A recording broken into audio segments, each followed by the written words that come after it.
ဒီပင်လယ်ပြင်မှာငါ့ကိုလာစိန်ခေါ်ရဲတဲ့သူတယောက်မှမရှိဘူးဆိုတာမင်းသိထားလိုက်ဒါပေမဲ့လင်းဟိုင်ကတော့အားလုံးရဲ့အထင်သေးမှုကိုရိုက်ခွဲပြီးတင်မောကြီးကိုသူ့လက်ထဲအပိုင်သိမ်းယူလိုက်ပါတယ်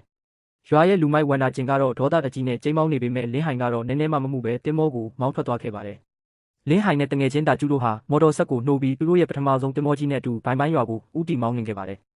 အရင်ကလောင်းကစားသမားလို့အားလုံးရဲ့ဝိုင်းပယ်ချင်းခံခဲ့ရတဲ့လင်းဟိုင်ဟာခုတော့ပင်လယ်ပြင်ကိုစိန်ခေါ်နိုင်တဲ့တင်မောပိုင်ရှင်ကြီးဖြစ်လာခဲ့ပါပြီ။ရွာစိတ်ကမ်းကိုတင်မောကြီးစိုက်ကပ်လိုက်တဲ့အခါတရွာလုံးကလူတွေဟာမယုံနိုင်စရာမျက်လုံးတွေနဲ့ငေးကြည့်နေကြရပါတယ်။တာမန်စင်းရဲသားလင်းဟိုင်ဟာဒီလောက်ကြီးမားတဲ့ငါးဖမ်းတင်မောကြီးကိုဘယ်လိုလုပ်ပိုင်ဆိုင်လာတာလဲဆိုတာဘယ်သူမှစဉ်းစားလို့မရအောင်ဖြစ်သွားခဲ့တာပါ။လင်းဟိုင်ရဲ့ဇနီးတွေအမေဟာဝမ်းတာလွန်လို့မျက်ရည်ကျရင်ပြေးလာခဲ့ပါတယ်။လင်းဟိုင်ကသူမကိုပွေ့ဖက်ပြီးဒီတင်မောကိုသူမရဲ့နာမည်အတိုင်းစူးမေလို့အမည်ပေးလိုက်တယ်လို့နောက်ဘယ်သူမှငါတို့မိသားစုကိုအထင်သေးလို့မရတော့ဘူးလို့ကတိပေးခဲ့ပါတယ်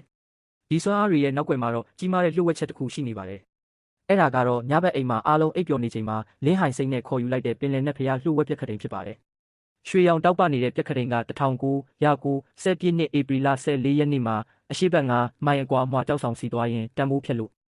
့မရတဲ့9တလောက်တိုက်9အုပ်ကြီးကိုရရှိနိုင်မယ်လို့လမ်းညွှန်ပြသပေးလိုက်ပါတယ်။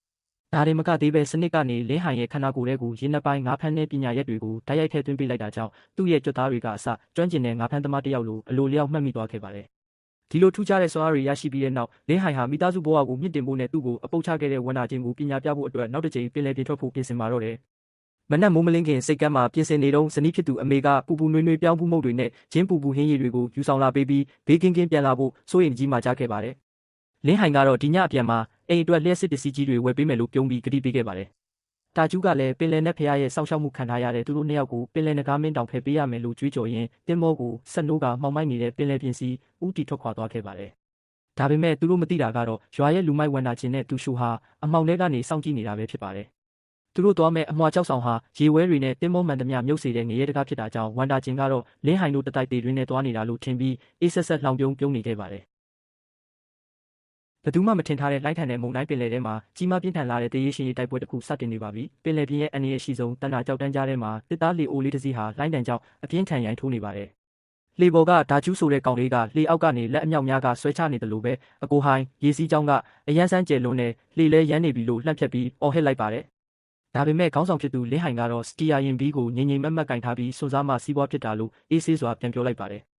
ဒီနေရာဟာရေအေးနဲ့ရေနွေးစီးကြောင်းစုံတဲ့နေရာဖြစ်လို့ငါးအုပ်ကြီးတွေအများကြီးဖြတ်တန်းသွားလာတဲ့ရွှေရောင်အခွင့်အရေးပဲဖြစ်ကြောင်းဓာကျူးကိုစိတ်ချလက်ချရှင်းပြခဲ့ပါတယ်။ဒါနဲ့ပဲလင်းဟိုင်ကငါးဖမ်းပိုက်ကွန်အလေးဆုံးကိုရေထဲချဖို့မိတ်လိုက်ပြီးရေစီးကြောင်းမပြင်းထန်ခင်မိနစ်20အချိန်တိုအတွင်းမှာအမြန်ဆုံးအကောင့်ထဲပေါ်ခိုင်းလိုက်ပါတယ်။ဒီအချိန်မီမပြီးရင်ရေစီးကြောင်းကြောင့်ပိုက်ကွန်တစ်ပြင်လုံးစုပ်ပြတ်သွားမှာဖြစ်လို့ဓာကျူးလည်းအသက်လူပြီးပိုက်ကွန်နဲ့ခဲသီးတွေကိုပင်လယ်ထဲအမြန်ဆုံးပစ်ချလိုက်ရပါတယ်။ပိုက်ကွန်ချပြီးသွားတဲ့အခါဓာကျူးကပင်လယ်ကျဲကြီးထဲမှာငါးတွေပိုက်ထဲဝင်အောင်ဘာအစာသုံးမှလဲလို့မေးလိုက်ပါတယ်။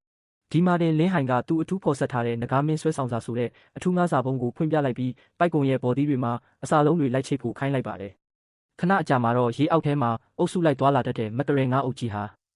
အစာအနှံ့ရတာနဲ့ယူသွစွာတိုးဝေးလာကြပါတယ်။ပိုက်ကွန်နဲ့ငါးတွေတိုးဝင်သွားပြီးရေပေါ်ကဘော်ဒီတွေပြင်းထန်စွာမြုပ်ချီပေါ်ကြီးလှုပ်ခါသွားတာကိုမြင်လိုက်ရတဲ့အခါဓာကျူးကအကိုဟိုင်းဘော်ဒီတွေလှုပ်နေပြီလို့ဝမ်းသာအားရအော်ဟစ်လိုက်ပါတယ်။ငါးအုပ်ကြီးပိုက်ထဲအပြည့်ဝင်သွားတာနဲ့လင်းဟိုင်ကပိုက်ကွန်ကိုအမြန်ဆွဲတင်ဖို့အမိန့်ပေးလိုက်ပါတယ်။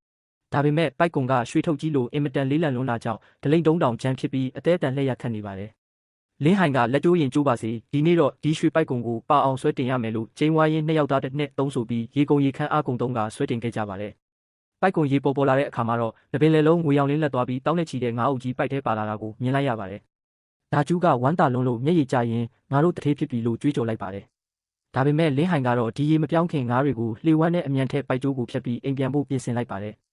အဲ့ဒီအချိန်ကမ်းခြေစိတ်ကမ်းမှာတော့ရွာထဲကလူဆိုးဓာချင်းကတတိစားရင်လင်းဟိုင်တို့လှေစုပ်လေးနဲ့ပင်လယ်ပြင်ထဲသွားတာငါးမန်းစာဖြစ်သွားပြီလို့မထက်မဲ့မြင်လှောင်ပြောင်နေကြပါတယ်။ရွာသားတွေကလည်းလင်းဟိုင်တို့ဒုက္ခရောက်သွားပြီလားဆိုပြီးပူပန်စိုးရိမ်နေကြတာပါ။ဒါပေမဲ့နောက်တစ်ခဏမှပဲလင်းဟိုင်တို့ရဲ့လှေဟာငါးတွေအပြည့်တင်ဆောင်ပြီးရေစုပ်နေအောင်လေးလံစွာနဲ့စိတ်ကမ်းကိုအောင်နိုင်သူအဖြစ်ပြန်လည်ဆက်ရောက်လာခဲ့ပါတယ်။ဒါကိုမြင်လိုက်ရတဲ့ဓာချင်းတယောက်အံ့အားသင့်လွန်းလို့လက်ထဲကတစ်တီးတောင်လွတ်ကျသွားခဲ့ပြီးလင်းဟိုင်ကတော့လှေပေါ်ကနေရွာသားတွေကိုကြည့်ပြီးငါးတွေအများကြီးတည်ဖို့ဘသူမှလဲကျဲကြီးရှိတယ်လဲလို့ရဲဝံ့စွာမေးခွန်းထုတ်လိုက်ရင်အနိုင်နဲ့ပွဲသိမ်းလိုက်ပါတော့တယ်